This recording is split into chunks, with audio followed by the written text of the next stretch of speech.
We're going to need a smaller boat as ISAR scrubs their launch again, this time due to abnormal fluid system measurements. This is the fourth time ISAR has reached this second launch for their Spectrum vehicle. Much like my cousin, we all hope the fifth time's the charm. Be sure to look both ways before crossing your orbit, or you might get hit. Multiple companies are winning contracts this week to be the proverbial crossing guard for space, as they monitor traffic from the ground and on orbit to enable better management of space assets. Satellites going up, down, and all around this week as missions are underway to keep satellites up, programs getting started to get spacecraft up more quickly, and funding one for bringing down even more mass than before. Welcome to this week's episode of Space Times Podcast. As always, I'm Harrison Lambert, here with Paul Mayer. Excited to share this week's space industry updates with you. We hope you enjoyed the episode. Subscribe to our newsletter if you want the written breakdown of our episodes emailed to your inbox every Monday morning. Drop us a comment on our LinkedIn or Blue Sky with anything you enjoyed or would like to see. And as always, listen weekly on Spotify, Apple Podcasts, YouTube, Substack, or wherever you're receiving this signal. This week, we had the privilege of interviewing Sumant Sharma, CEO of Eradrive. We'll start with an excerpt from that interview before returning to our regular programming of launch, comms, and logistics. On today's very special episode of Space Times, I'm excited to introduce Sumant Sharma, CEO of Eradrive. Sumant, thank you for joining us on the show. Thank you, Harrison. Thank you, Paul. Thank you for having me. So to start things off, we like to have a kind of general overview. If you could explain what Eradrive does. Yep. Eradrive is a company that has the vision of providing autonomy as a service to all spacecraft.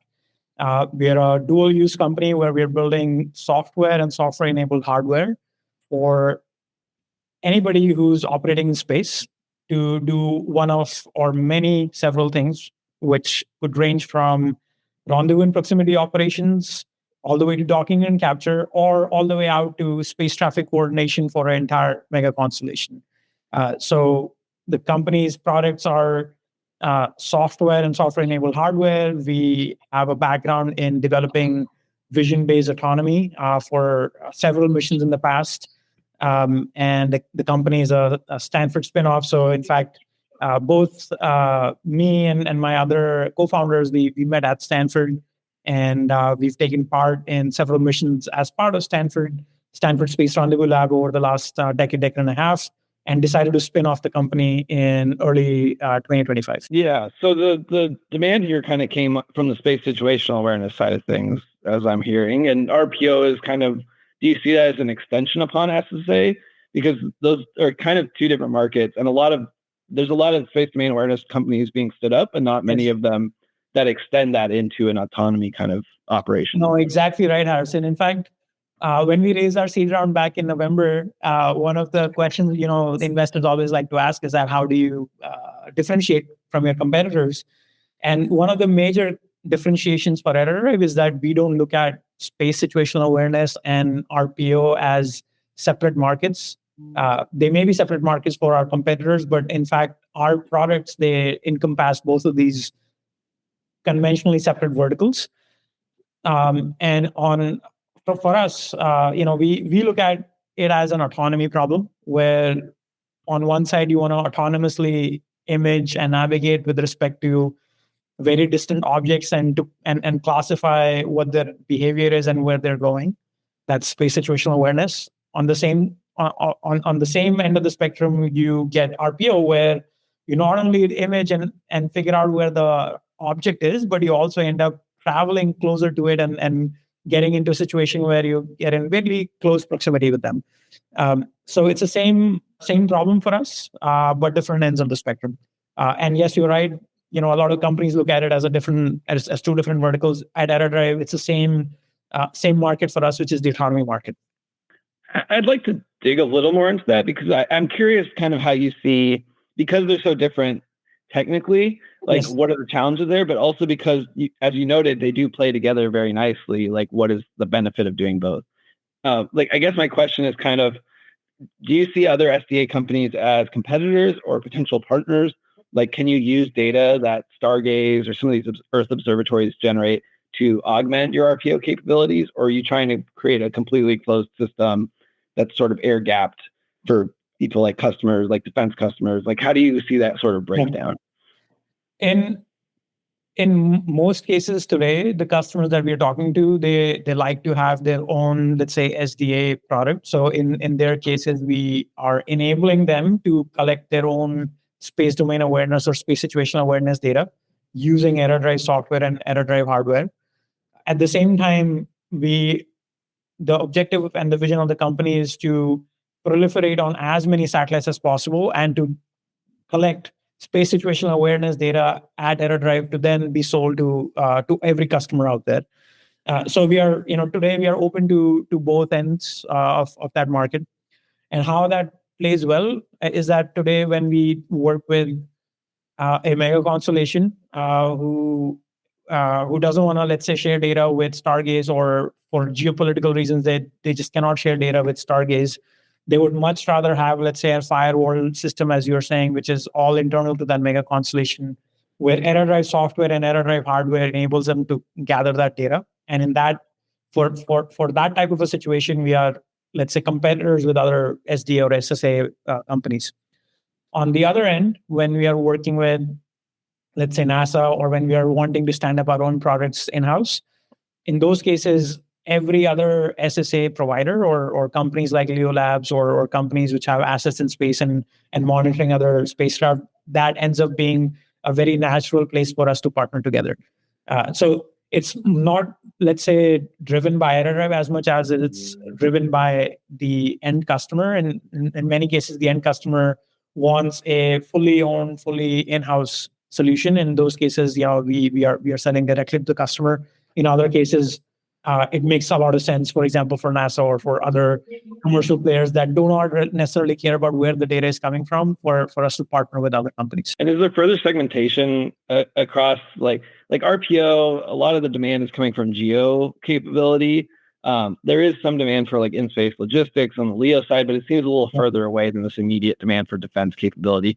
But a lot of the space traffic management, space situational awareness is in the LEO layer. So do you see the same, or do you see the ability to create one product that works in LEO, in GEO, and even in cislunar, as we're starting to see Oracle Prime come online with USSF, looking at space situational awareness out at the moon as well?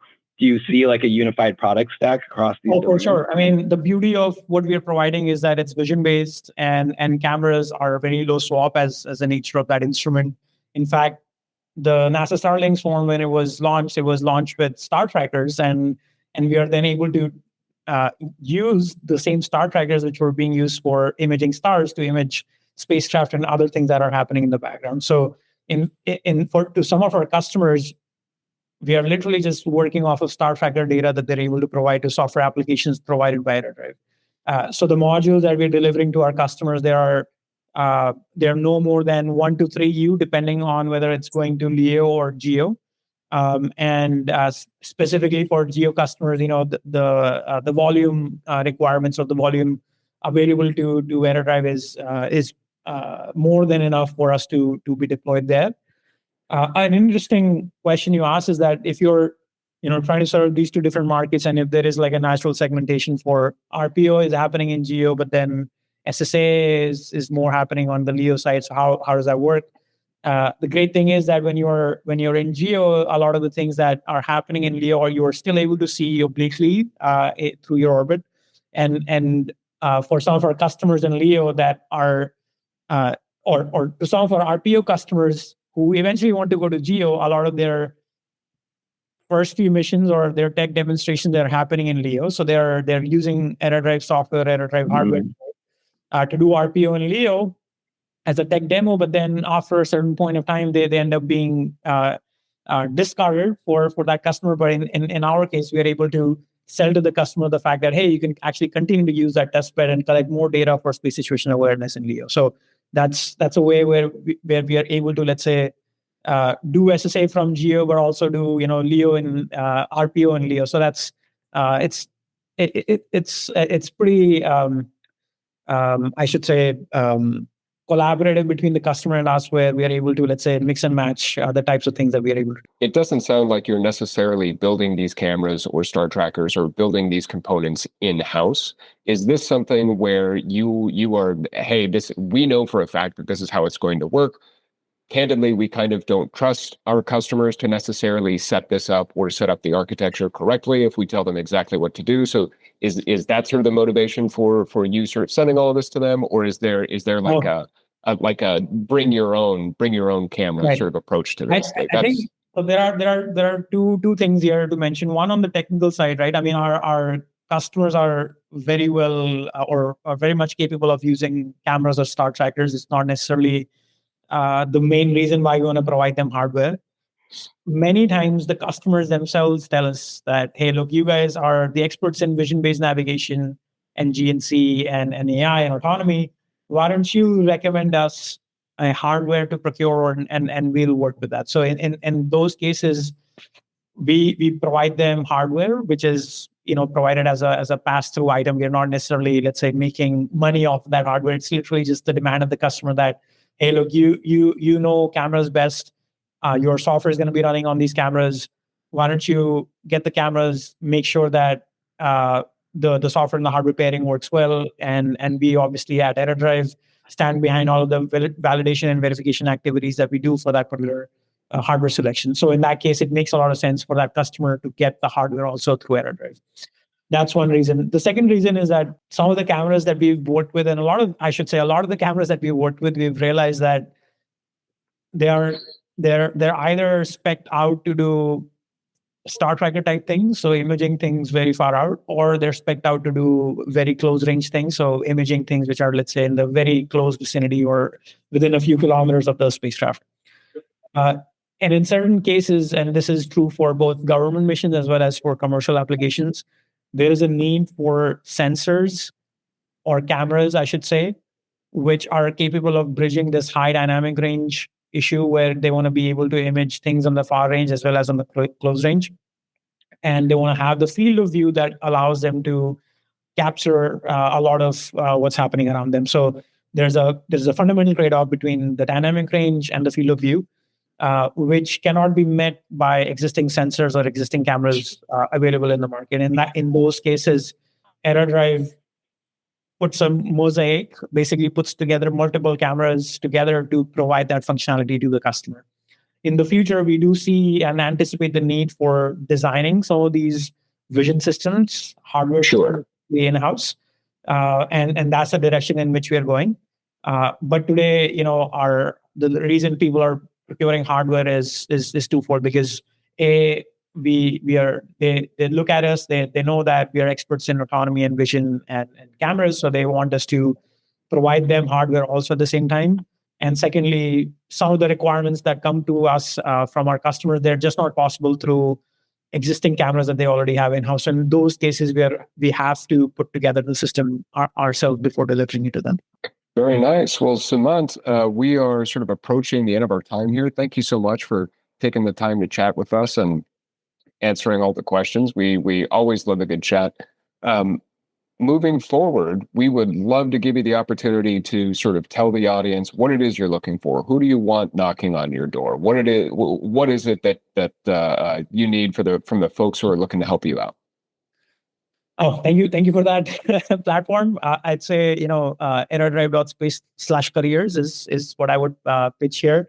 Obviously, looking for like-minded folks and talented folks such as yourselves and your listeners who could come work with us alongside us and make autonomy as a service to all spacecraft a reality.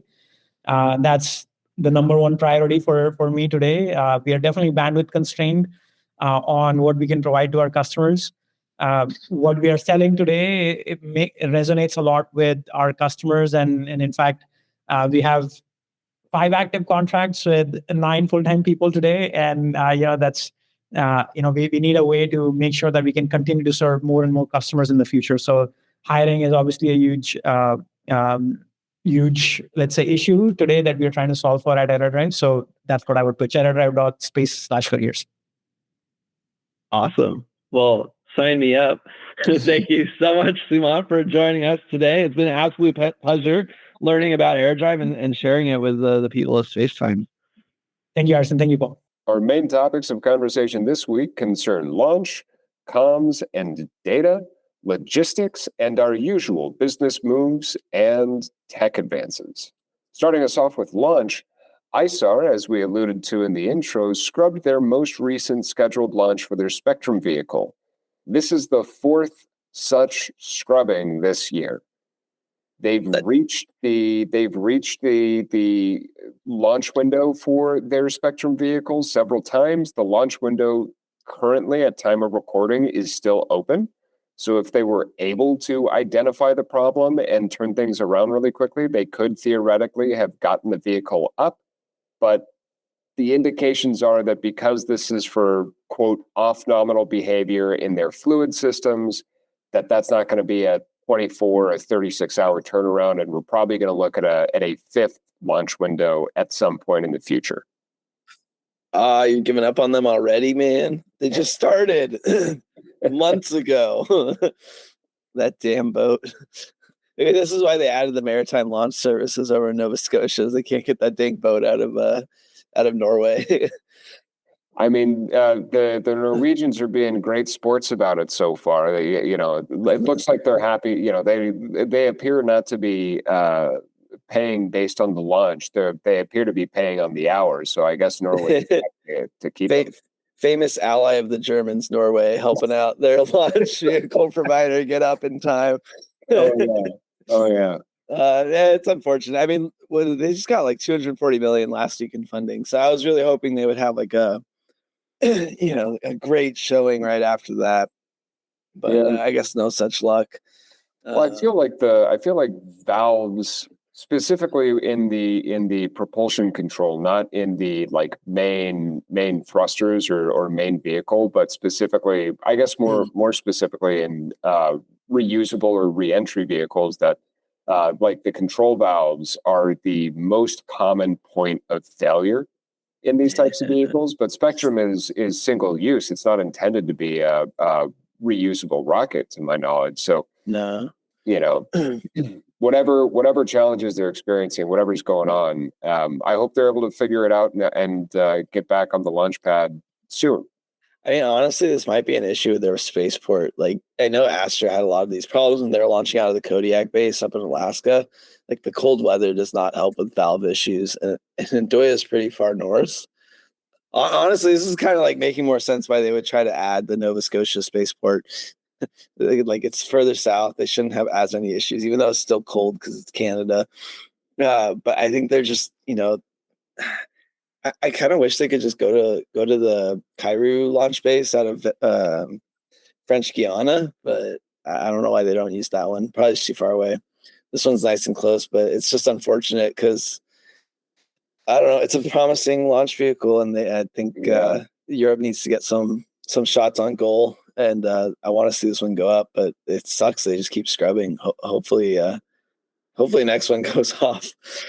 I mean, maybe they'll get to use the French Guiana launch site after the teams meet each other in the knockout rounds. Maybe if Germany beats France, then there will be some sort of wager on the back end that allows them to do this. But it's funny to launch rights. right. Like it's just the idea that somebody needs to figuratively or literally fly south to Nova Scotia is funny to me. No. We need to go south to Nova Scotia. Yeah. I mean, we're in the middle of summer here trying to launch out of Norway. So I would imagine that the temperature concerns are probably not as severe, but what do I know? But hopefully they're able to figure it out. And I think you're probably right that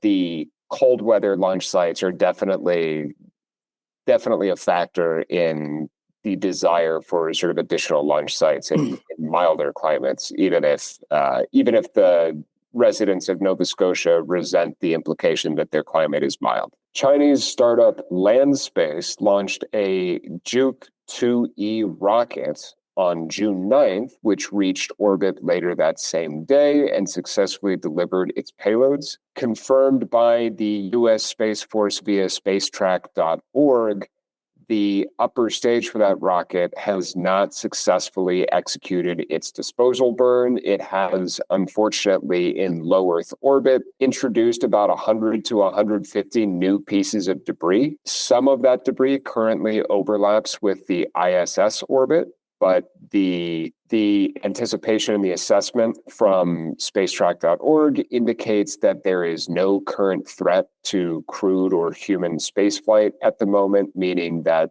atmospheric drag is going to bring all of that debris down pretty rapidly. But as we mentioned a few months ago, Starlink recently lowered a lot of their operating altitudes, and that debris field is going to basically deorbit directly through that Starlink operating layer. So it's a big challenge for SpaceX in navigating this external fault and keeping their assets safe while on orbit and still able to provide sort of the D2D services that they're providing from those supremely low Earth orbit assets. Yeah, it's unfortunate. Landspace is like one of the most promising commercial launch vehicle providers out of China. We were excited about them back in December. They launched their Zhuge 3 rocket, and that was a reusable variant of their rocket, and the first Methalox rocket for China, and one of the first Methalox rockets around. It's better than Keralox in a lot of ways, and it's definitely an improvement over using that as kind of a traditional propellant.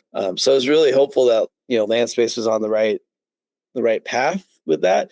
Their Zhuge 3 launch in December failed to land the reusable portion of the rocket, although it did make it to orbit. So that was promising.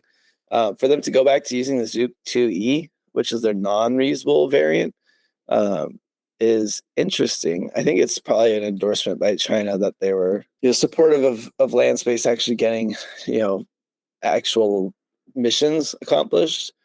They launched one a couple months ago, and that one was successful. So this one seemed to have a higher chance of success, given that they've successfully launched before, and probably why they put some more payloads on board to get it up. But it's really unfortunate that second stage failed. I think it is interesting that I don't think it's in the itinerary this week, but China did file for like 24,000 other communication satellites with the ITU this week. So they've already got hundreds of thousands of satellites filed. So this seems like a new constellation on top of the Guangzhou and the Thousand Sails constellations.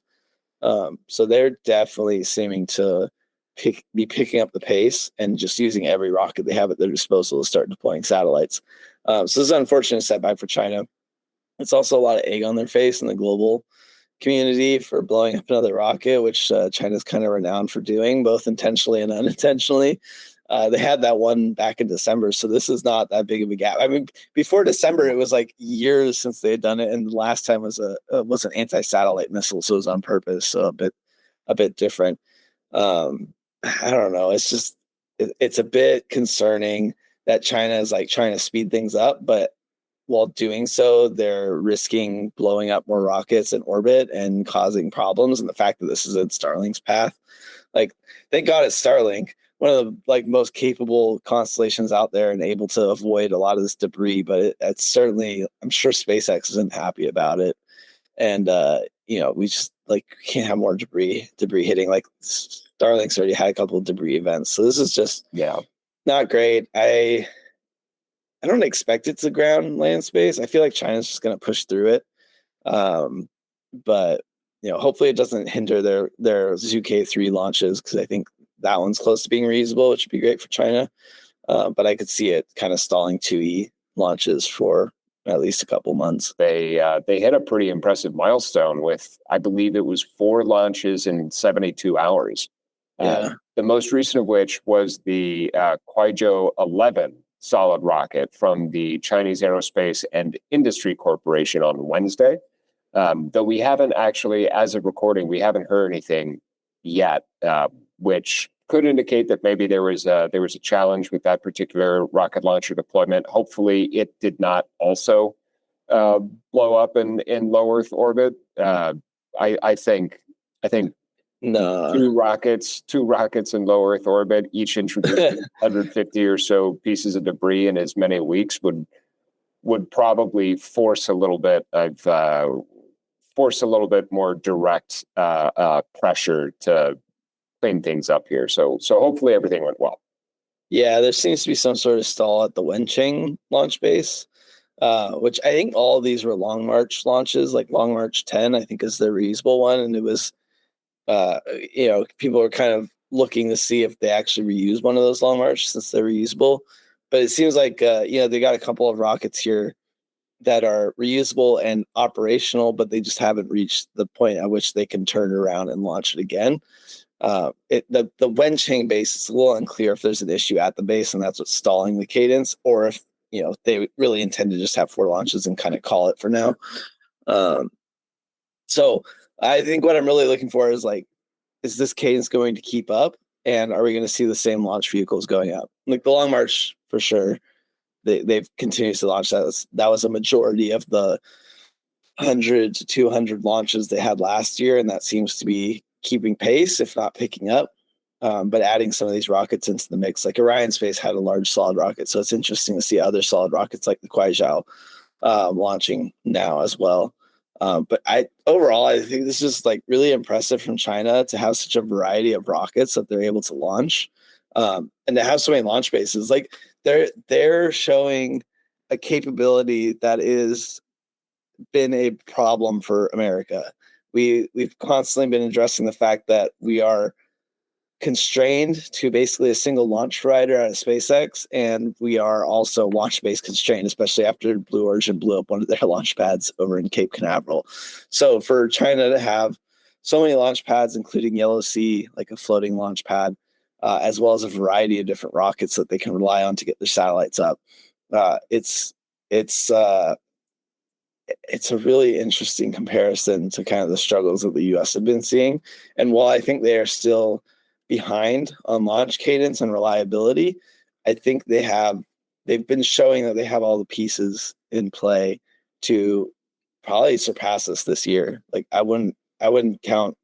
I would expect in the next couple of months that their launch cadence, kind of like the inflection point, will pass ours. And the number of launch bases they have will help them kind of keep accelerating from there. Yeah, I don't know if I agree that they'll wind up surpassing our ability to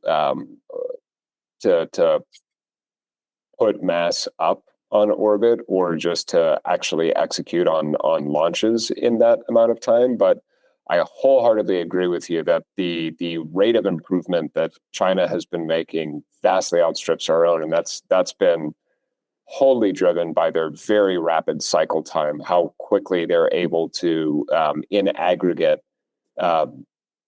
launch, test, break things, innovate, get right back up on the horse. And the fact that they do have such a diverse and resilient set of launch sites and launch bases is definitely a big part of that. We did the napkin math a little while ago, and the bottleneck on the domestic side is very much the limited number of actual launch sites that we have access to. So there's definitely going to be some competitive pressure on the U.S. to expand that launch site and that launch capacity offering as well. So on to comms and data for this week. Gilat has acquired Comtech's satellite and space communications segment this week. It's an all-cash deal, $157.5 million, intended to push revenue for Gilat over $700 million. Now, Gilat's share price is up over 100% over the last 12 months and over 120% over the last 3 years. So they've had really strong stock price growth and share price growth, which is always a good position to be in. It's always a desirable position to have your share price constantly growing and going up. Like we've discussed before, big acquisitions tend to cause dips in share price. There's usually some amount of market aversion to spending a whole bunch of money on stuff. So the fact that their share price has been growing so much over the past year gives them a good chunk of leeway. Additionally, this is an all-cash deal. Normally, when we see deals like this, there's some amount of stock or some amount of debt involved with the purchase. However, this is an all-cash deal. They had roughly $170 million in cash and cash equivalents on their books as of, I believe, Q1 of this year. And this deal basically takes all the cash they had lying around, $157.5 million. So they got a little bit left, but this is basically everything that they had on store. So they don't need to leverage up or lever up the company in any way. And they're able to immediately grow EBITDA and grow revenues pretty substantially here, pushing them over that $700 million mark. So the way that this reads to me is effectively as a CEO who's incentivized to grow revenue and then saw effectively a book of revenue that they were able to purchase with the money they had lying around the office. Generally speaking, companies like to keep some sort of debt equity ratio on them. They like to either be low debt or high debt. Gilat is very much on the lower debt side of things, and they had a lot of cash lying around. So the new CEO or the people at the top, the leadership have decided to deploy that capital in order to grow revenues, which very much just reads to me like a CEO inorganically growing the revenue base to hit and deliver on some targets and incentives. I think I would echo that, and that like the stuff they're buying, it seems like stuff they could probably have developed. It's mostly like infrastructural communication and software layer. It's kind of the last mile issue of getting like data from the ground stations to the end users. So I guess I'm taking this more as like maybe they're buying the customers that Comtech brings and less so the technology solution. Like Gilat's been focused on building out ground stations, like the physical antennas to communicate with satellites. And we talked about them a couple months ago when they got some funding from Washington Harbor, which we keep pointing out as an interesting kind of player in the investment strategy here, as they've been investing very heavily in the ground station segment, including in companies like Northgate, who are kind of working on a ground station solution to improve the kind of bottleneck that we're seeing from space to Earth communications. So to me, this seems like Gilat is trying to take the hardware advantage that they have in terms of ground stations and move more towards a full space to ground communication solution, kind of like we see with KSAT or Atlas or Leaf Space or RBC. And that's becoming increasingly valuable as we have more proliferated LEO constellations of different flavors as geocom providers continue to adapt to that environment, and just the number of satellites continue going up. So, I think this is a smart acquisition. I think it kind of accelerates Gilat's position in providing a critical layer to space infrastructure as it's growing. And for that amount of money, I think it's probably reasonable given the amount of growth that Comtech's seen in that sector. The U.S. Space Force ordered 2 additional GPS satellites from Lockheed Martin.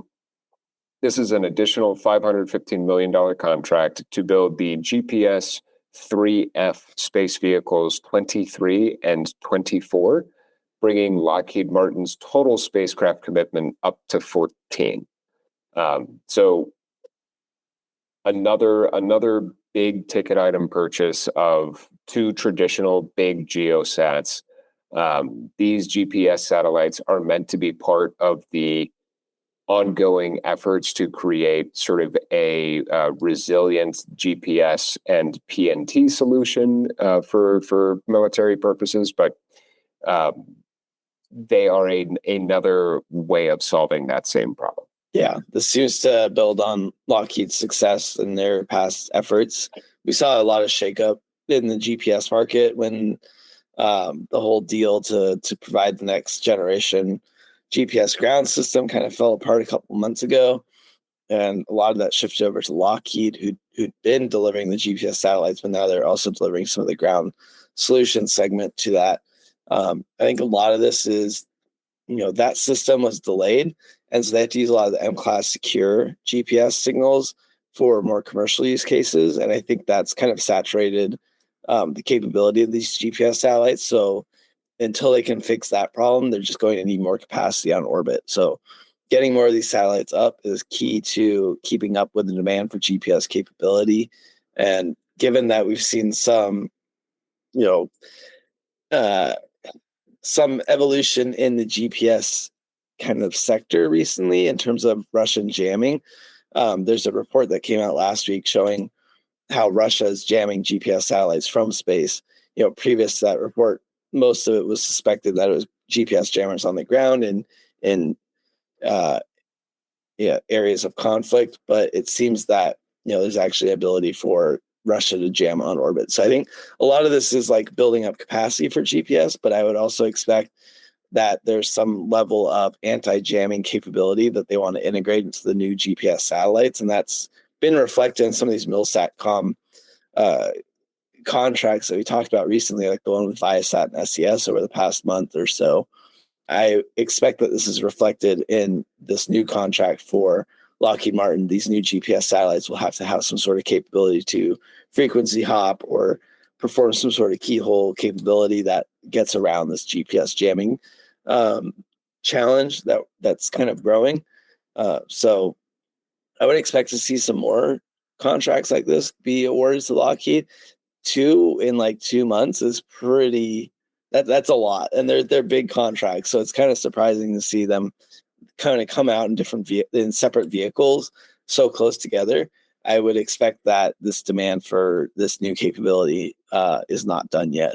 Aurora Tech was selected for a NASA commercial satellite data acquisition contract. The most recent CSDA includes 6 existing CSDA contract holders and 8 new recipients. Winners currently include Airbus, GHGSat, HydroSat, ICEYE, ImageSat, Kuva Space, Muon Space, Orbital Sidekick, Planet Labs, Planet IQ, Satlantis, Tomorrow IO, Wyvern Inc., and of course, Aurora Tech. The original maximum contract value was $476 million, with a performance period that began in 2023 and is set to continue through November of 2028. It's an NASA contract, so it's not like the biggest thing in the world.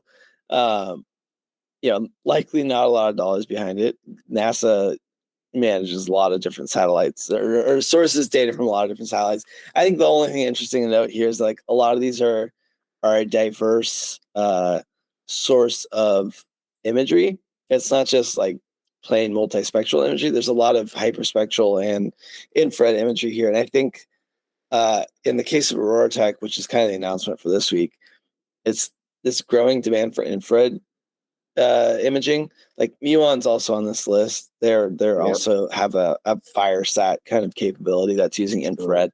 So I think the key thing here is that NASA is kind of signaling a growth in infrared imaging capability. HydroSat's also the same way.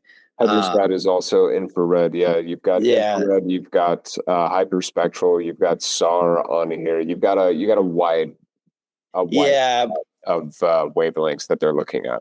Yeah, I just think that the key one to point out here is that infrared is growing, which is like, I always find it weird because like infrared, it's usually encompassed in multispectral, hyperspectral, but there seems to be an increasing capability growth here. Like GHCSat, HydroSat, Wyvern, Orbital Sidekick, like they all have infrared capabilities. Aurora Tech is kind of a standout amongst these, as they've been doing very well at infrared. We've also talked about like Constellar and SatView and Super Sharp. Like they have really cool infrared solutions, but I think this, like the main thing here in this announcement this week is that Aurora Tech has stacked another win. Like they're a German company, so having NASA be one of their customers for their data product is great. I think it leverages what they've already put on orbit, which is 6 Forest satellites, which were their own satellites. They're primarily for Greece, but it sounds like maybe they can sell that data to other countries as well. as well as the 2 payloads that they put on the Kepler Tranche 1. So I just see this as a lot of momentum for Aurora Tech. I think I'm still expecting them to pick up the contract that Canada canceled with Spire.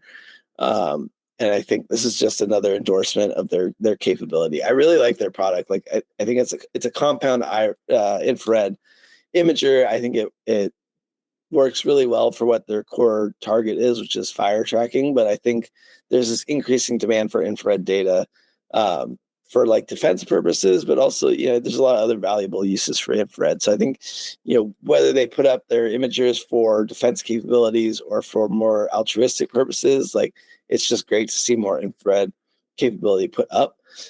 And having NASA as a customer is just another win for Aurora Tech. A little bit further north, Northstar won over 40 million Canadian from the 3 Canadian Space Division to advance sovereign space domain awareness.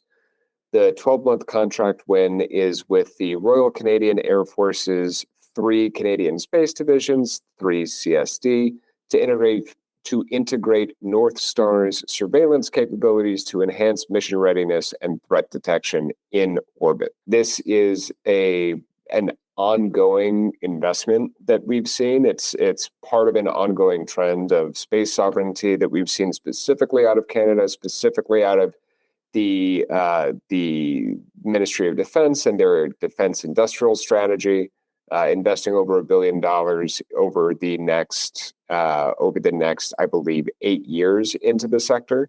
But we are still watching this play out. There will undoubtedly be more investment into space domain awareness and into the satellite and fleet management sectors. Most recently, we've seen money going into the ground station layer here. So we're moving up the stack in a very literal and visual sense here. Yeah, we last talked about Northstar when they IPO'd like a month ago. Before that, I didn't really hear about them much. So it's cool to see that they have some momentum here. It reminds me a lot of like all those companies like Torion and True Anomaly that won the Andromeda contract and then closed huge funding rounds. So it seems like the Canadian analog Northstar IPO is on the back of this $40 million contract from Canadian Space Division. So it's a key capability for Canada. They don't have a whole lot of other companies except maybe like MDA that are pursuing this capability. But I think that, given that they need it just as much as the US does, that Northstar is in a good position to capitalize upon that, as they don't have a whole lot of competitors and Canada is willing to spend a decent amount of money on this. I would expect to see them capture other contracts, especially in Europe, off the back of this contract, seeing as how Canada's cooperate a lot with Europe, and Europe has a lot more money to spend on this. And I haven't seen a whole lot of like space domain awareness contracts come out of European defense agencies yet. So I'm kind of anticipating that those are soon to come, and that Northstar might be able to capitalize upon that given their cooperation between the 2 regions. Yeah, I wouldn't be surprised to see Northstar have a little bit of a head start for sort of the SDA layer that you and I both expect the EU and European markets to start to invest in. Lookup and Skynapy have announced a partnership to provide an automated collision avoidance service titled Atlas II Safety, or the Atlas II Space Safety Program, to customers and clients. The partnership and service provides real-time collision response. Yeah, in the same vein, like Skynapy is mostly like a European agency. We talked about them recently when they added the Kenyan communications or like ground station to their network. So Skynapy kind of aggregates ground stations to create a ground network. In that way, they've created a useful, like their core target is that ground layer communication that we're talking about, where there's like a huge bottleneck. So this is an interesting kind of expansion upon their core business to partner with Lookup. I think it's something we've been seeing, especially when we talk with a lot of these companies that we've been interviewing, kind of like Azora Space and Diffraction. They talk about putting their space domain awareness sensors at observation centers. To me, this reads similarly in that like Lookup has a space domain awareness solution, and Skynappy has the ground stations that's already kind of communicating with satellites. And so, this partnership may be that Skynappy is looking to expand their assets to provide an additional service, which is the space kind of traffic management, which is something we talk about with Eradrive in this week's interview. That's an increasing kind of demand as we have more and more different constellations and multiple different satellite operators in the same domains. Having that kind of management, I think partnering between a ground station provider and a software or a solution provider that can do this sort of space domain awareness, space traffic management is a good partnership. I think it's great for Skynappy. I think it's good for the European kind of space ecosystem as well. And seeing as how Skynappy is willing to partner with services outside of the Europe, I think it will expand across the world as they partner with more ground station providers and deploy more ground stations themselves. For logistics this week, I think this is maybe the coolest news we have had in a while. And it says Catalyst raising $12 million for a geo-servicing mission in a round led by Geodesic Capital. So Catalyst Space is a orbital tug kind of RPO company.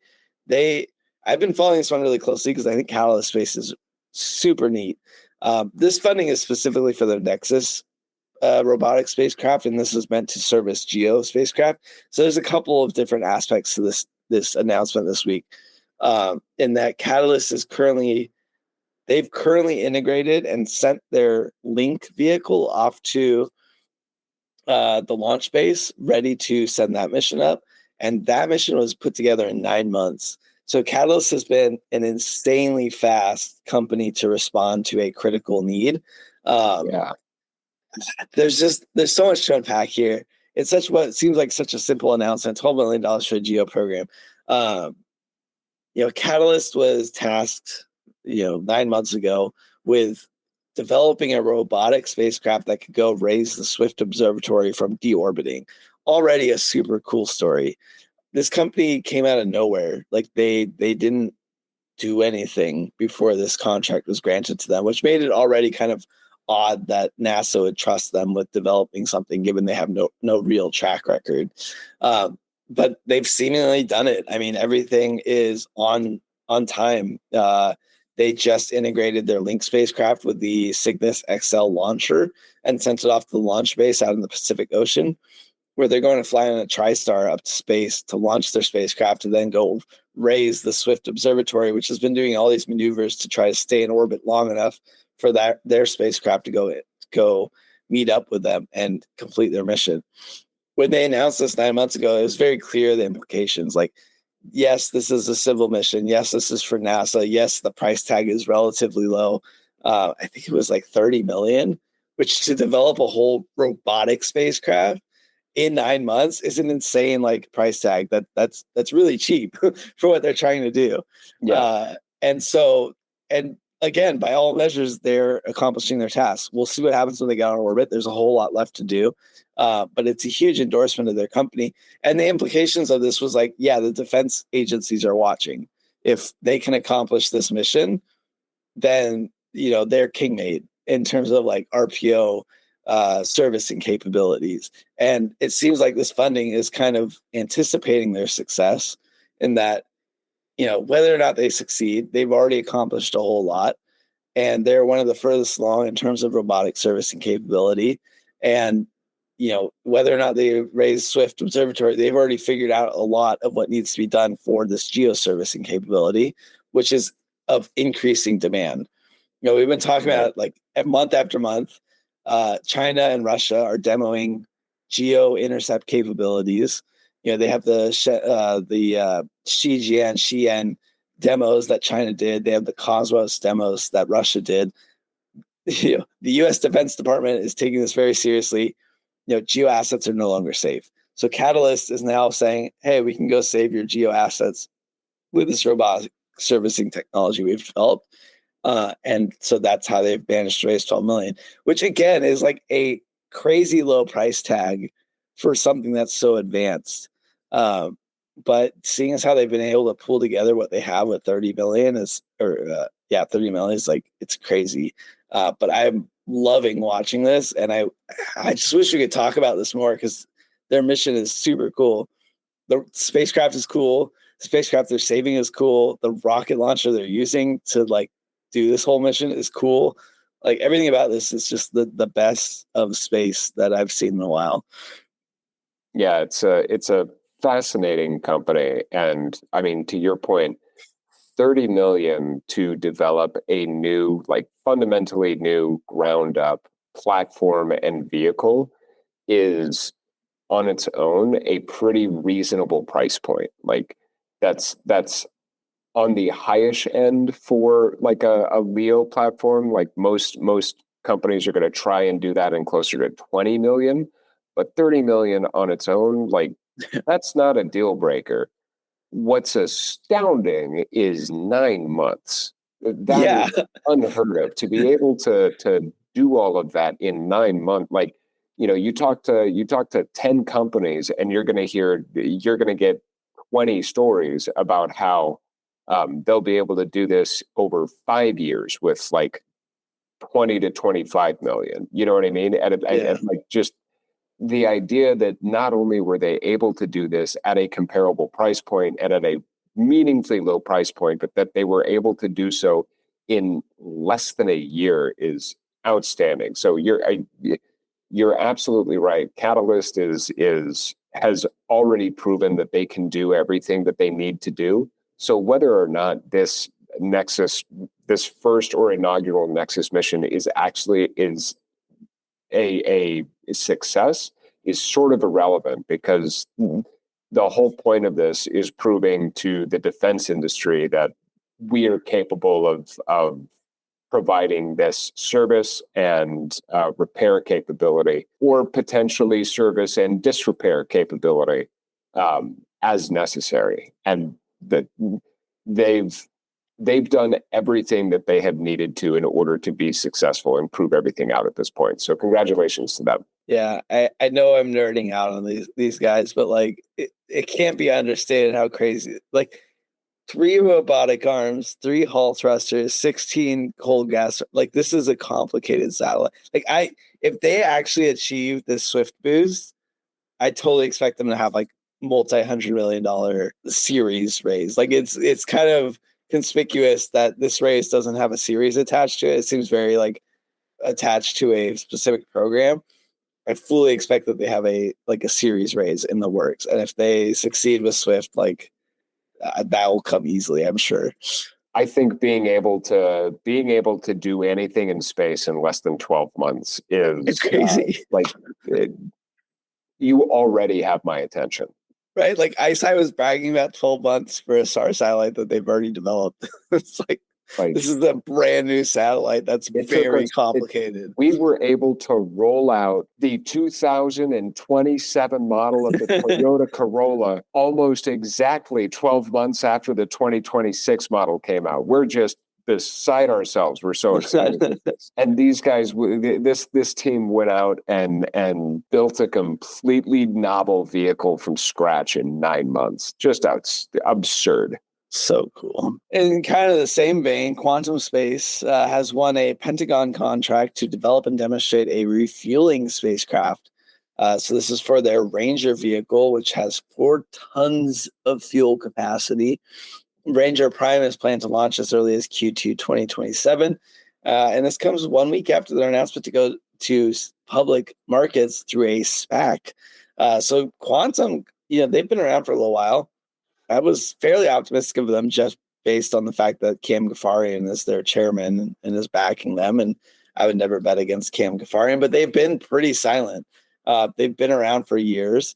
They seem to be riding kind of the OTV high that happened a few years ago, but never really materialized just because like space infrastructure is very slow to come into existence through commercial means.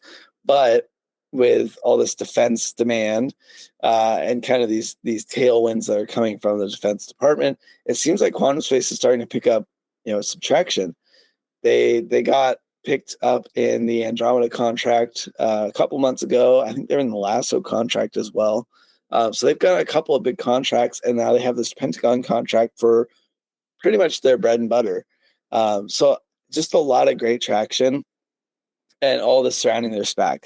Normally, I'd look at a SPAC and be like, that's kind of suspicious.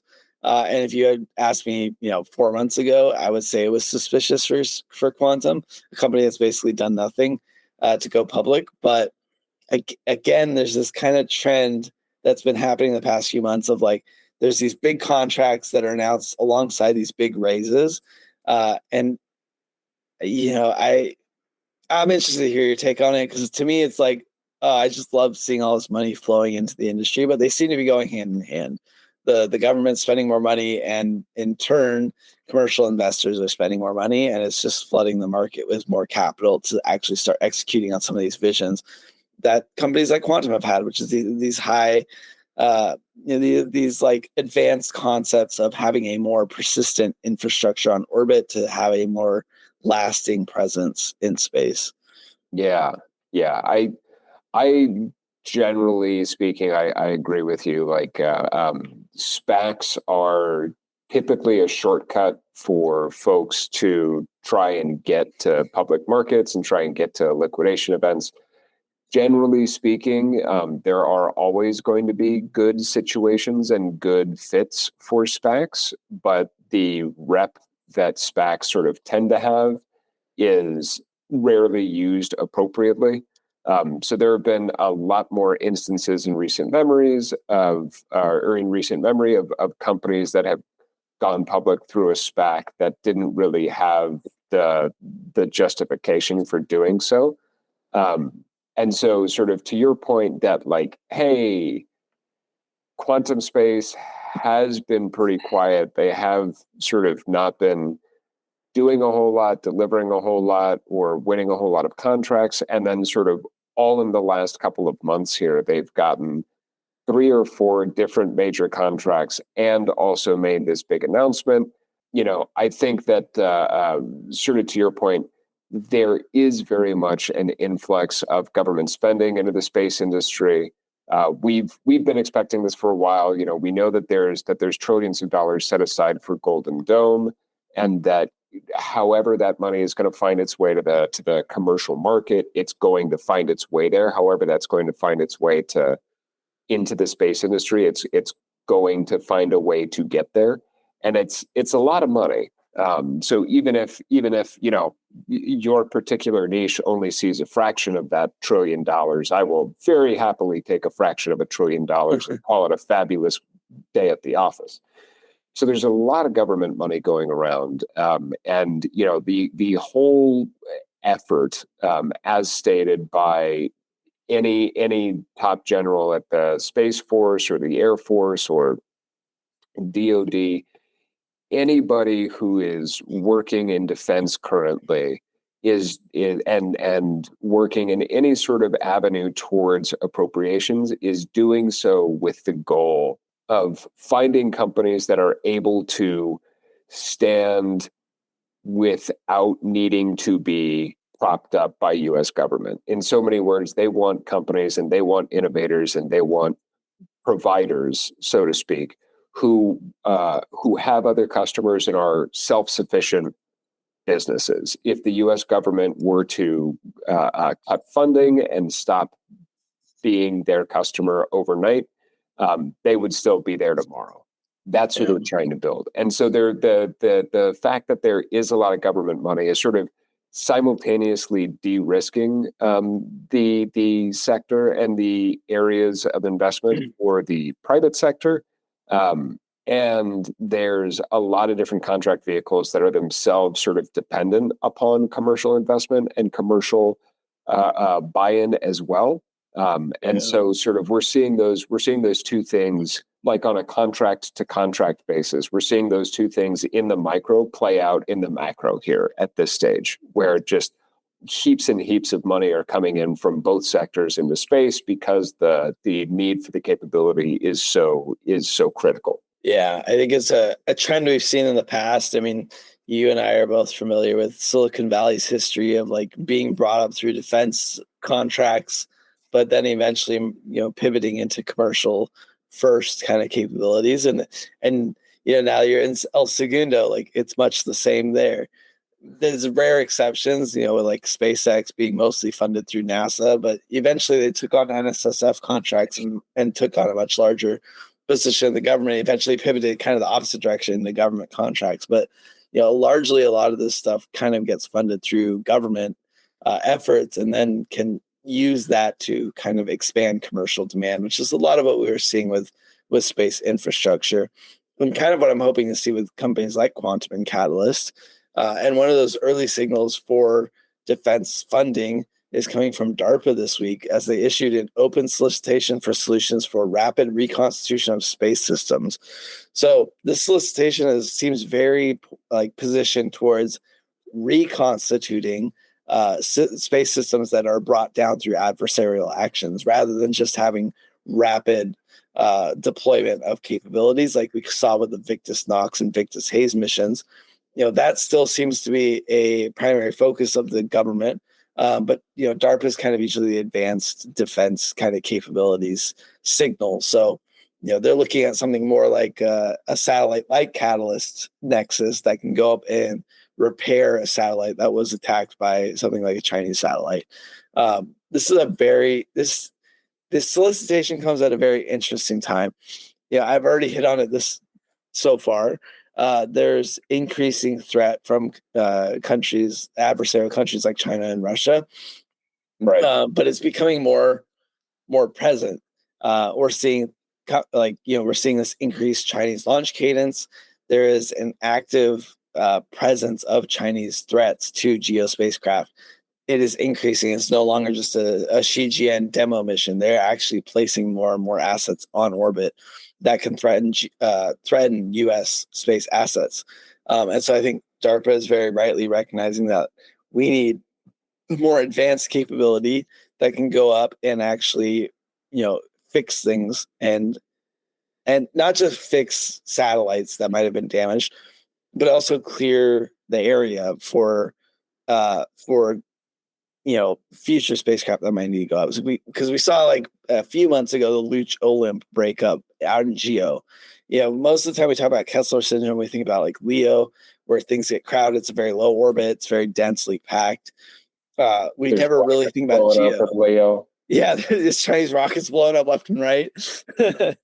But GEO, there's a threat there as well. Like they're very stationary positions. If you blow up a satellite in the specific area that you want a satellite in, it basically gets blocked out. So, having the capability to go up and kind of clear that zone out to place another satellite in, or potentially go up and repair that satellite, requires some very advanced RPO capabilities and robotics capabilities. Much like we talked about with Eradrive this week, their ability to kind of enable these RPO capabilities, but also like we're seeing with Catalyst and putting 3 robotic arms on a satellite to be able to go out and actually do some behavior on orbit to repair it. These are the kinds of things that DARPA are looking for. And it's a very advanced capability. It's one that a lot of the companies like Quantum Space have been wanting to pursue, but there just hasn't been that urgent demand for it that we're starting to see now.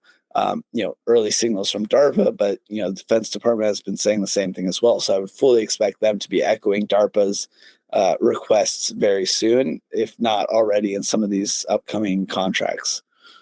Yeah, I think it interesting that the RFI is so focused on seemingly repairing existing assets. I mean, the trend and the push previously has been largely on making everything expendable, right? Like rather than needing to repair the vehicle, just launch a replacement vehicle and have, you buy one, it comes in a pack of 4. And so when one of them breaks, you throw it out, you go to the next one right away. Yeah. Right. Like that has been sort of the operating model. So it's interesting to see this RFI and this solicitation prioritizing sort of the other end of that spectrum. We're like, no, we're going to maintain and make this one work and find out ways to make this one work even after it's been banged up, because we're anticipating it to get banged up. They're specifically asking for ideas that are themselves space vehicles, launch vehicles, the integration of space and launch vehicles, and novel concepts of operation. So really, that's it. That's all. That's it. That's all there is. So if you're really focused on anything involving space vehicles, launch vehicles, the integration of space or launch vehicles, or any form of novel concept of operation, then you might have a shot at helping to solve some of these problems. But my goodness, it like comical to me that the RFI is basically open tryouts to join the Philadelphia Eagles.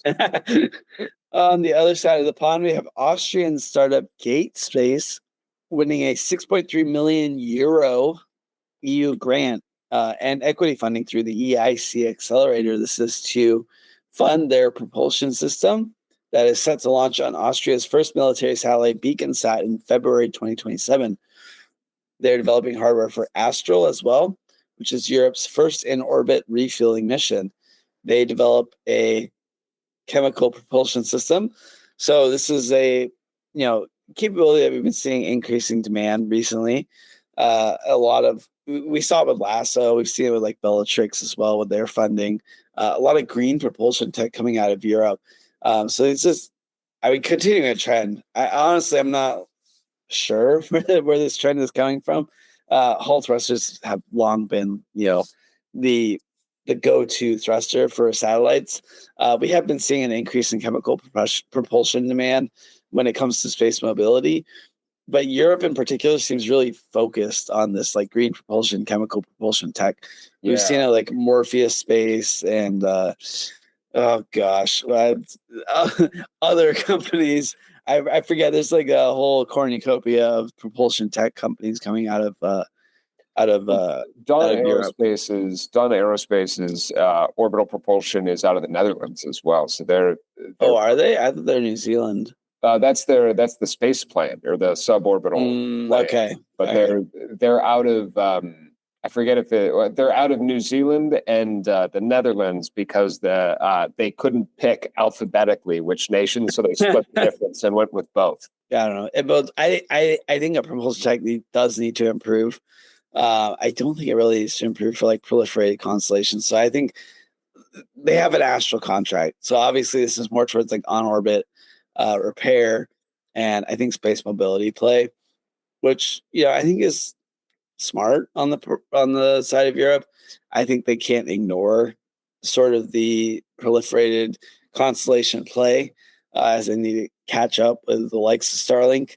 But they are relying pretty heavily on Canada for that sort of stuff. So to me, this reads a lot like they're investing in technology that kind of allows them to leapfrog the current kind of climate of satellite technology.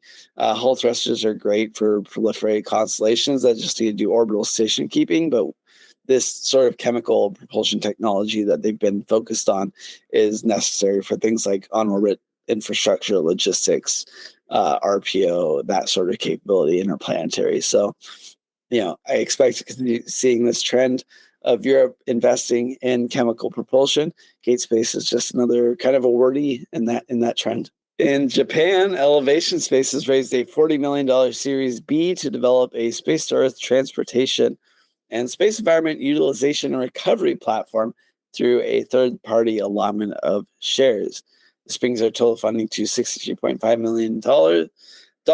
And the efforts are to leverage Japan's unique experience in small satellite lift-guided re-entry to provide a downmass solution. So this is something we talk a lot about in space manufacturing. This is kind of Japan's play at it. It comes at a very interesting time. We've talked about in space manufacturing a bit. It is one of those like pie in the sky markets for space where a lot of money is potentially to be made. but it's also one of those markets that has been very slow to manifest. A lot of this stuff comes from the ISS. I think we've talked to companies like BioOrbit before that are launching their things to the ISS and producing biopharmaceuticals there. They're probably the furthest ahead is a company like BARDA that has done pharmaceutical manufacturing in space.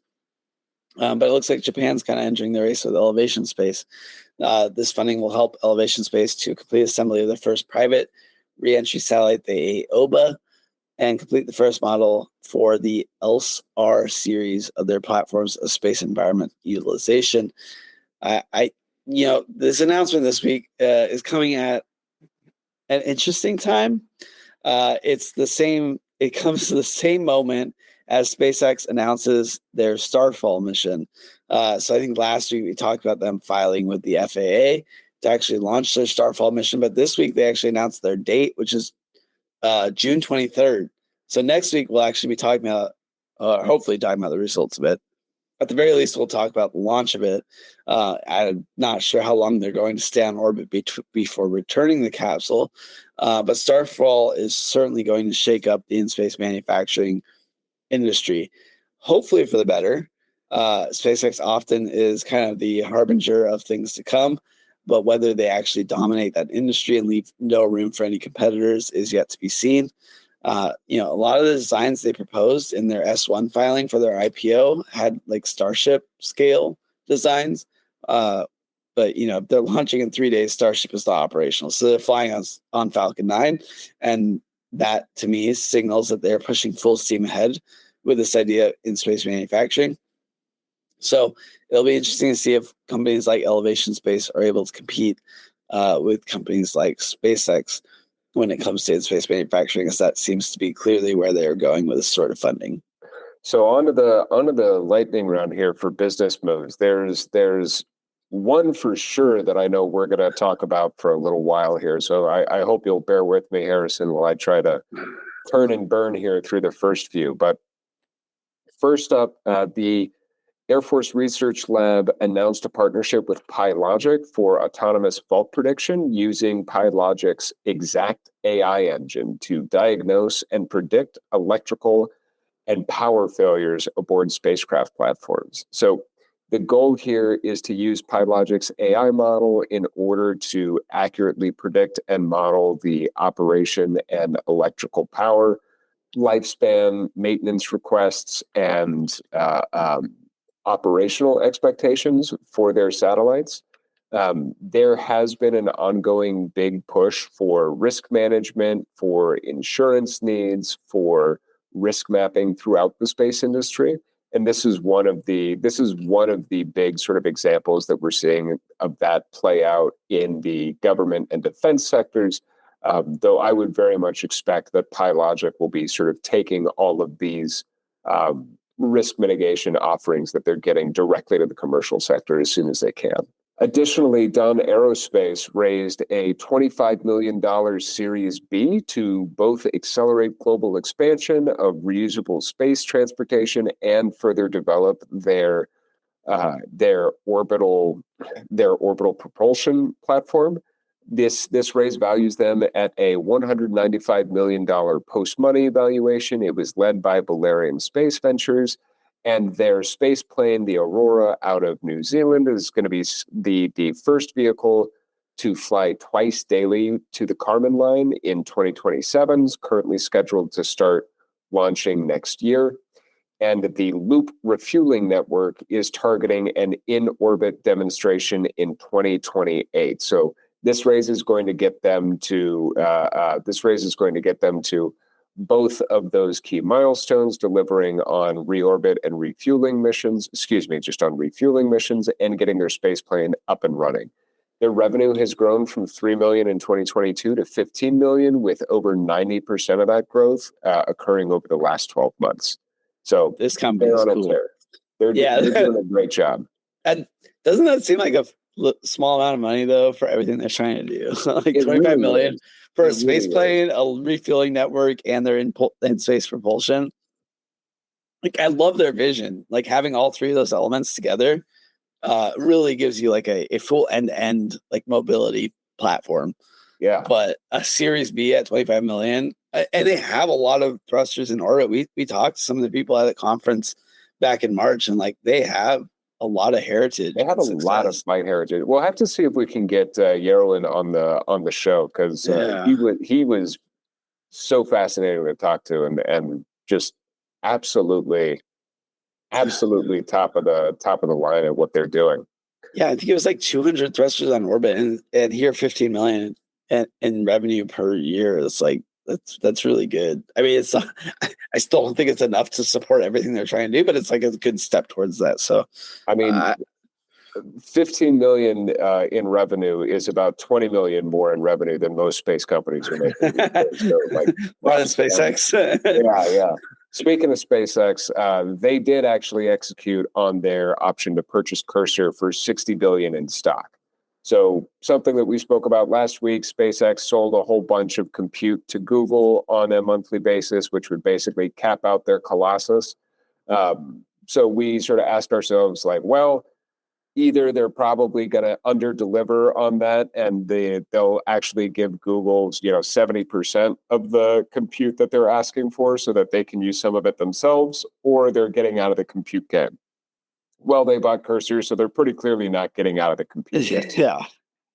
So asked and answered.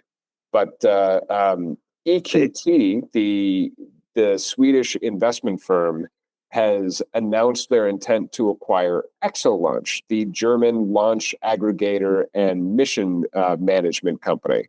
EQT aims to support Exolaunch in scaling their global operations and investing into the development of new satellite launch and deployment technologies, in addition to helping Exolaunch expand their product offerings. EQT also wants to help them sell more of their existing product offerings. Yeah, what's your take on this? I'm curious before I say mine. I think it's very interesting because Exolaunch has been doing a good job. They've been on basically every transporter and bandwagon mission. I don't know how EQT thinks that they're going to help Exolaunch somehow get more of the launch market share. But more power to them. I kind of get the impression that this is EQT's like first investment and first attempt to get into the space industry, and that they're trying to achieve both scope and scale with this acquisition, which means they're probably gonna spend a little bit of time learning on the job, and as a result, I would imagine that they'll probably underperform a little bit. I think this deal is borked, man. Like, this is so is so bad. Like, Exolaunch, as you said, is like they've been nailing it. Like, they found their niche and they've been doing great. And I think the whole SpaceX giving up on rideshare just really screwed them over. I thought it was great that they rose to the occasion and claimed they're going to like buy a Falcon 9, a full Falcon 9, and just divvy it up like a rideshare would be. I think what happened here was they looked at the cost of buying a full Falcon 9 and holding that on their books while they divvy it out and like execute the launch. And there was a huge difference in the business they'd been doing, which is basically like supplier, like service provider and component provider. Well, and SpaceX also loses money on every launch. Like the actual on the ride shares is it's not an earner for them. So basically, Exolaunch would. Yeah, now Exolaunch would be the one losing that money. Yeah, so they did a great job in what they were attempting to do, and I completely agree with you that SpaceX sort of pulling the rug out for them doesn't bode well. But if their business strategy was to basically if their business plan was to buy the SpaceX asset basically and just keep the train going, keep the shop running themselves, their price point would have to go up, and they would likely price out a lot of their customers because SpaceX was, launch was a lost lead. It was a lost lead so that SpaceX could basically monopolize and dominate the entirety of the space industry. Which they've done very effectively, but they've done so by basically losing money on every rocket they put up. Yeah, and I think the resounding the signal here that supports my thesis is EQT has said that they invest from like 300 to 1.2, 300 million to like 1.2 billion for all their purchases, and they specifically said ExoLaunch was on the lower end of that. So I don't think ExoLaunch was in a strong position going into this deal, which to me just endorses the fact that like if Falcon 9, if SpaceX ceasing Falcon 9 rideshare was not a good thing for them. As much as they would like to continue the party, like it's just a wholly different business from what they had been doing through rideshare. And it's really unfortunate. I think it hits the small satellite market very poorly. I think rideshare ceasing was bad to begin with. I think this is not great. I think going over to private equity is never good. I don't think it's a good sign overall. Like I hope ExoLaunch continues operating through this like EQT deal, but I just don't see it as a long-term solution for small satellite business. No, I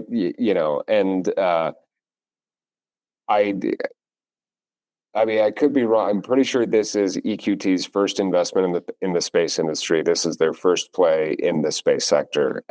So, like, not only does this have the headwinds of the rideshare sector itself contracting to overcome. But again, like EQT is going to be learning space on the job. So like, they'll learn why everybody says space is easy. Right. They'll learn why everybody says space is like making toothpaste. But I don't know if I would quite say that the deal is borked, but I don't think that's far off. But speaking of borked deals, did you hear about MDA? Oh boy, have I. How many times are you going to learn this lesson, old man? MDA announced their intent to purchase the Colorado-based Blue Canyon for $620 million. Now, Harrison, do you remember what MDA bought back in 2016 for about that same amount of money? Our livelihoods. That's right. That's right. You've won a satellite factory in the Southern Bay Area. So Harrison and I both worked at Space Systems Loral, which MDA bought along with Digital Globe back in 2016 or 2017. I can't remember exactly when. About 10 years ago, almost to the day. So MDA purchased both of these companies. They levered up horrendously to do so, bought both of these companies. The MDA at the time was doing well and had gotten some big wins and was growing revenues. They decided to expand into the U.S. market to gain access to the U.S. market, to gain access to U.S. defense contracts. Did so, and then they paid top of the market for all of these companies, levered up 3 or 4 to 1. And then the commercial market that was supposed to sort of bridge us to the defense market, the commercial market took a downturn. And being a very cyclical market, we went into a down cycle. So they bought at the top of the market and then were stuck operating in the bottom of the market. And it went very poorly. Maxar Technologies, while full of great engineers and full of great talent, was over-levered and had a lot of difficulty executing on its debt covenant and paying off the debts that we needed to pay, earning the revenues that we needed to earn in order to support the growth and the financing that we had taken out. And it was a hot mess for a lot of reasons. So it's really funny and it's really interesting to see them basically doing the same thing. Back in 2016, MDA bought pipeline. They didn't buy contracts. They didn't buy revenues. They bought the potential for revenues. This announcement, they're also citing $3.5 billion in potential opportunity pipeline. They Just like, why would Raytheon sell it for 600 million? Steal. Notorious fool, Raytheon. I mean, maybe Raytheon's still spinning and they're just on tilt from losing ATX. Who knows? But I mean, MDA is going to acquire both. Is going to acquire 2 manufacturing facilities again, just like they did last time. Though in this situation, both of them are in Denver, as opposed to one of them being in Palo Alto and one of them being in Denver. We could go down the list here with all of these similarities, but again, it's just the same dart. Like, why is this going to be different this time around? I think you can probably talk yourself into the government contracts this time around are more readily available than they were previously. But I don't think that buying your way into pipeline is ever a good move. I think buying your way into revenues or into contracts, if the contracts are already signed, if the relationships and the book of business is already there, I think that's a different story. But if you're trying to buy into stuff that you could potentially close, I don't know if an 80% discount on that $3.5 billion pipeline is steep enough. I think you need to discount that a little more. I guess it's America pulling one over on Canada yet again. I've been trying to figure out this deal all day. Friend of the pod, Philip Hobersmith, had a great take, I think, on it, which was that this is a sign that the proliferated LEO defense contracts market is slowing down. I think that's close to the right take on it. My take is mostly that we've been seeing a lot of companies acquire and vertically integrate this sort of capability. It's one of the ones that we haven't seen too much. The last time I can think of was Rocket Lab acquiring Sinclair, but that was 6 years ago. And so to me, it's a lot of these companies figured out that reaction wheels aren't that hard to build. We talk about K2 Space kind of winning these large contracts. They built their own reaction wheels. We talk about Rocket Lab. They've got theirs through Sinclair. MDA has some of theirs through Telesat and their Aurora platform, and they're getting contracts through Global Star for the next Iridium constellations. So all this to say, I think my take on this is that every constellation manufacturer supplier out there has already figured out a solution, and MDA hasn't. I don't know why they haven't. They have robotics expertise. I feel like a reaction wheel is relatively simple, but they have large contracts on the books for constellations like Telesat, for constellations like Lightspeed. They have their Aurora platform. They've been talking about using it for military applications. They've got contracts for companies like Global Star. I think all this is to say they have a use for this. Most likely they were contracting RTX for this specific capability, and they're kind of well, can we buy it and buy the whole company instead of just buying the components from you? And at some point RTX looked at them and said, yeah, you know what, you can buy it. I think they looked at their pipeline and they're thinking there's fewer and fewer companies that need to source reaction wheels from somebody like RTX, because all of them are in-housing them themselves and vertically integrating them out of this equation. And whatever pipeline they have now is not the pipeline they will have in 2 years. And it's just a dwindling, business. It's hard for me to justify that reasoning because RTX is so big that I'm sure they could just eat any cost associated with this.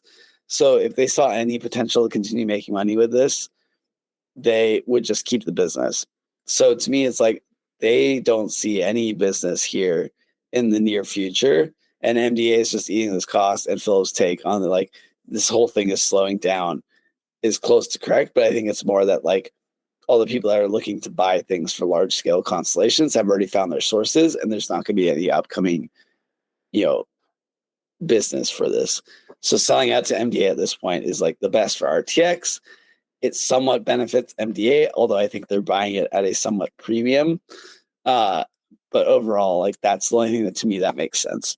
I appreciate that you think there's an aspect of this that makes sense. With MDA, you can never be sure, Yeah. At least in this sense, like we were just glazing MDA like a week ago because they're so good at doing at such radio a good components. They were doing such a good job. Like if they just stuck to radio components, they'd be set so well. We were so proud of them. The most optimistic take I have of this is like RTX selling this business to MDA, then allows MDA to bid on American contracts, which in turn allows MDA to buy more subsystems and payload that Raytheon provides them already through like other satellites they've already built.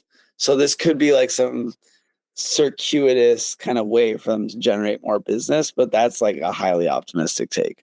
Tech advances this week, we had a pretty big announcement out of NASA that they've announced that Relativity Space will design, build, and launch the spacecraft that carries NASA's Aeolus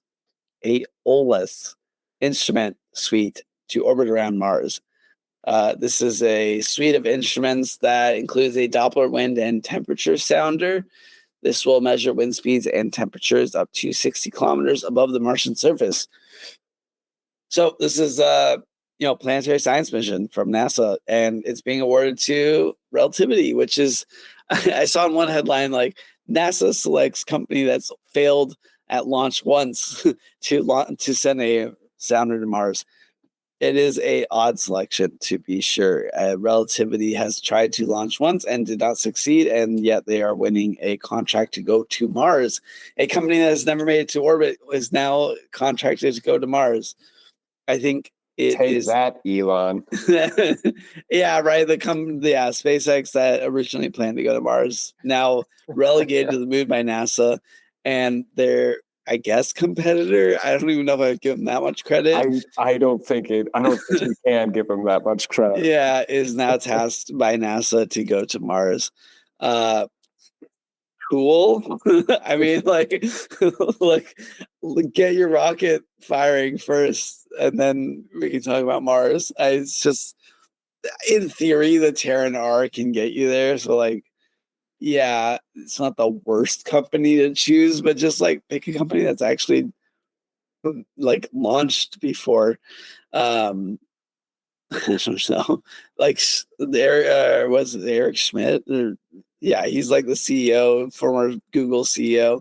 He does have some like planetary science background. He has the Schmidt Observatory company I started, I think, a year ago now to observe other galaxies. So definitely some interest from Relativity's leader in doing some sort of interplanetary, interstellar kind of science missions.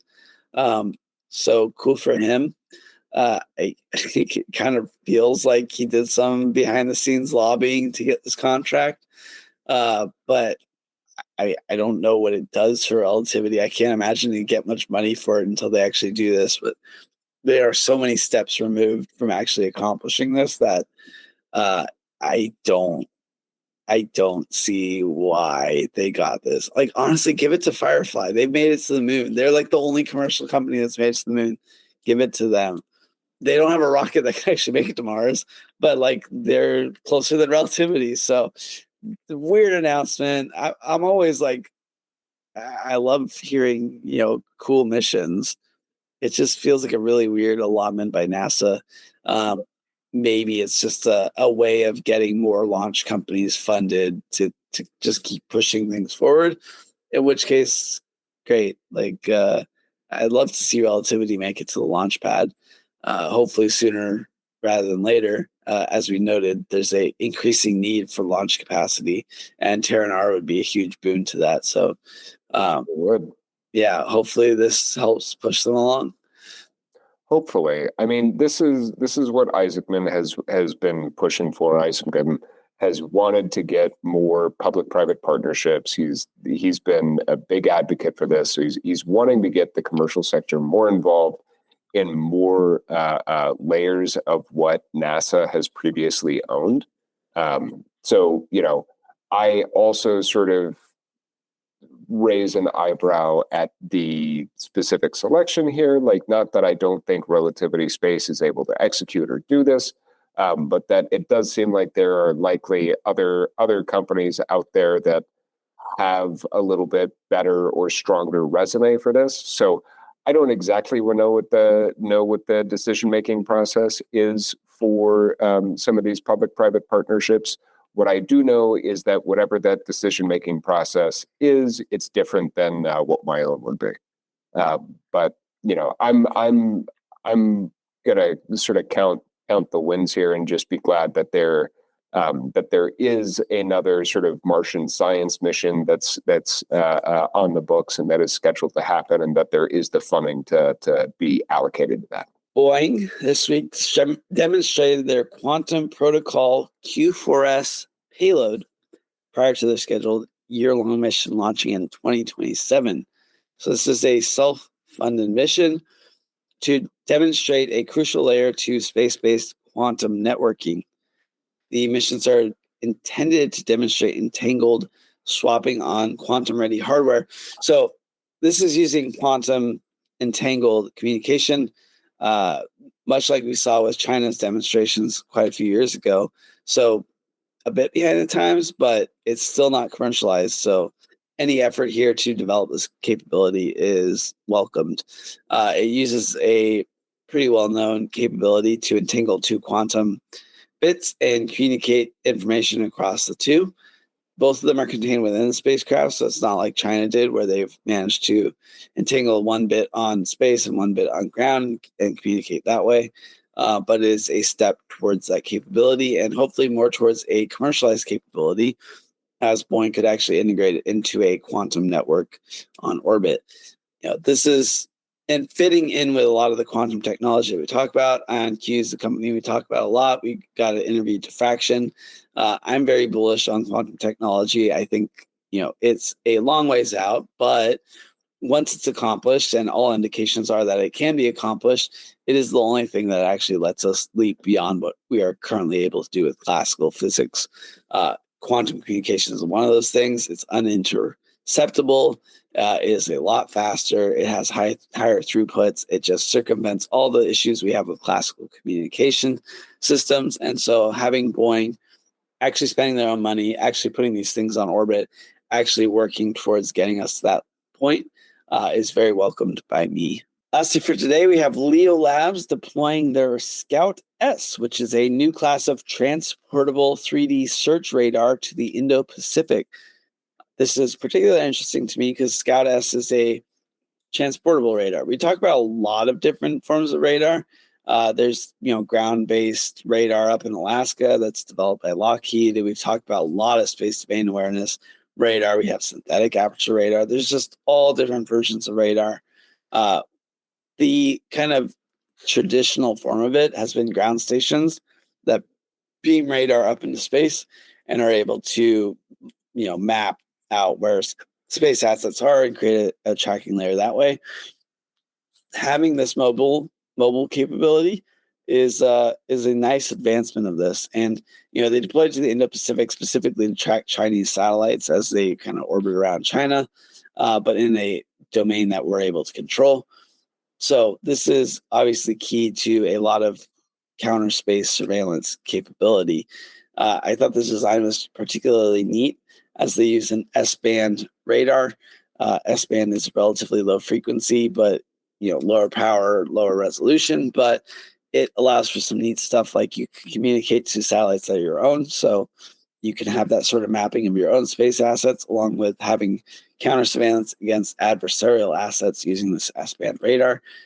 Leo Labs is very well known as a leader in space domain awareness and space traffic management. It's led by the former CFO of Maxar, so somebody we've worked with, and they've done pretty well for what they've done. So this is a unique kind of offering in the industry that Leo Labs has been able to provide, and allows for more flexibility and space domain awareness from the ground. Yeah, it's a big shipping container with an antenna or a satellite dish on it. It's pretty neat. Thanks for boiling it down. Yeah, well, that is a wrap for the week's recap of the space industry. We hope you enjoyed the episode. As always, please drop us a comment, check out our socials, and follow us on Spotify, Apple Podcasts, YouTube, Substack, or wherever you're receiving this signal. Until next time, this is Paul Mayer and Harrison Lambert signing off for now.